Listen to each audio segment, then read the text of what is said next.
Hello, Internet! My name's Sam Rubenstein, and welcome to another segment of After Campfire. Now, I know what you're thinking. Sam, this is 2 weeks in a row where you look really tired. And the answer to that is no. Because I was filming today, and I still have the makeup on, so I look really tired. But I'm not. I'm just in makeup. Because that's what I do for fun in life and such. And this is After Campfire, so hello, Internet. Hello, Julia Rothstein, because you've earned this mention, because you comment. Hello, Roxy Gonzalez, because you had the gosh darn friendship to call me after my last video and go, Sam, you okay? You look a little tired. Because I was. Last week was awful. This week, a lot better, because a lot of the stuff that kept me really, crazy and busy last week is over. So let's just jump right into this. We're gonna start off by answering my own question, which was if you could eat any, if you could, what's your favorite fruit snack? What's your favorite any kind of snack? What's your favorite kind of junk food? And I'll explain what caused this. See, I'm sitting here, I'm tired, and I had a thought, and I remembered I got this beautiful gift basket from a friend Alicia's family because I gave her little brother a tour of Stockton. Now, if you know her little brother, his name is Drew, but if you don't know his little brother, I call him Captain Jack Swagger because he's the swaggiest of all the swags of swagdom ever. With that said, I'm currently the only person at Stockton right now, pretty much, because it is the middle of spring break, and what would anyone be doing here other than filming? So I'm here right now. I'm like the only person in my room, in my apartment, in this building ever. So that's a thing that's going on. But now to get to the bigger issue. Wait, whoa, before I do that, hold on. Because it's Sam's moment. Sam is going to have a diary of how to adult for a second. Because if you don't know this is my last semester of college, which means I have to do stuff next year and be a productive member of society. And I'm already one step ahead of people I know, not naming Henry's name, Henry. I got an apartment. Sort of. I'm looking at an apartment with me and my friends. We're looking at an apartment down by school, which is really cool because, it's one step into being an adult that I haven't taken yet. And it's cool. You just want to get some roommates, get a job, live together, and, hang out. And that's something, that you do. So we started looking at apartments last week.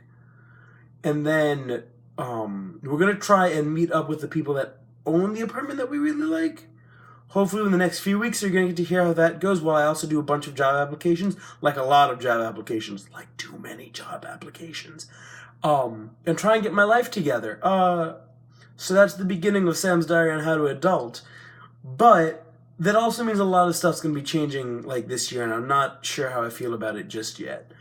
With that said, we're gonna talk about my question because I never actually answered it. I would love to be every and any form of candy ever, as long as it's not terrible. As long as I'm not Necco wafers, I'm happy. Warheads, Smarties. Smarties are so good. Oh my god, it's literally just powdered sugar crushed up into a little thing. I have a friend that I've known for about 2 years, and I don't think he's ever seen me without any form of candy. It's almost never the same candy. I like to try new candies. So the more I think about junk food, the more I think about food, the more I think about what haven't I had yet, and when can I start eating it? Which brings us to a weirder question. And I say weird in a polite way. Henry, I'm going to start this off by saying I don't know how I feel about people who use a middle name because I don't do that. I never really think about it that much, honestly. I find that a name is a very personal thing, and whatever you choose to call yourself is acceptable as long as, it means something. I know a lot of people that change their name legally because they feel that their name doesn't work for them. And that's fine with me. That's a person's choice. And it's whatever makes you comfortable and makes your human experience more realistic and more exciting. As for can I tell if someone is using a fake name? It depends. I can tell if someone's using a fake name if they don't use that name very commonly. You can pick up on that because you can pick up on the tells of that, similar to that of a lie. You can pick up on eye movement. You can pick up on a slight trouble with saying the name usually. Like, my name comes off my tongue very easily. Sam. It just happens. I know it. I can say it. But usually you can find someone who kind of has to, like, think for a second. Oh, yeah, I'm Jeff.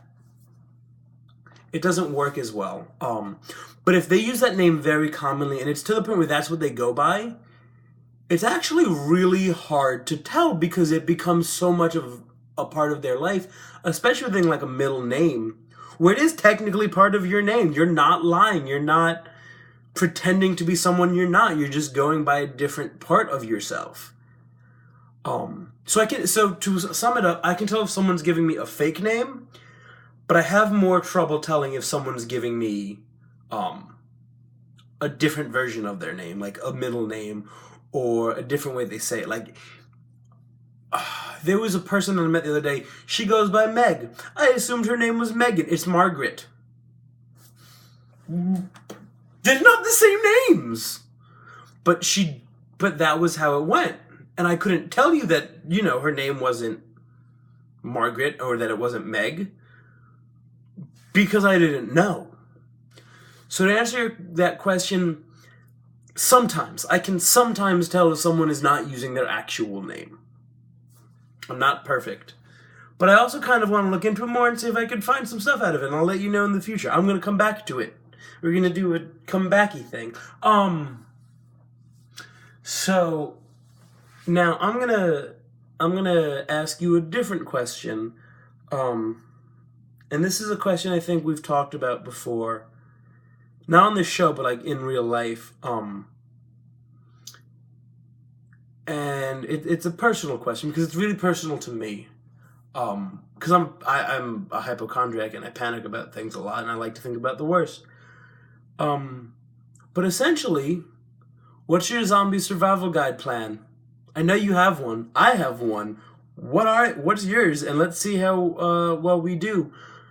Because I found out recently that that's an actually used interview question. Someone in a job interview was asked, hey, how would you survive the zombie apocalypse? And I feel like of all people, you have an interesting answer to this. Nice midweek video, by the way. Threw me for a loop. I almost watched it. And then I was like, I've seen this, but this doesn't have a question and I don't need it. It doesn't help me at all.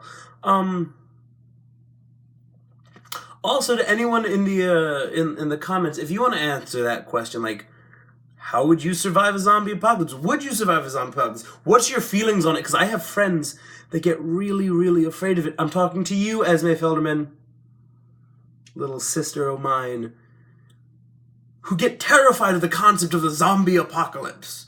Whereas, like, I get really excited about it. Give us your opinions. Tell us what you think. What's your plan? What's your idea? Maybe we could talk about it in our next episode. All right, friends. I will see you later.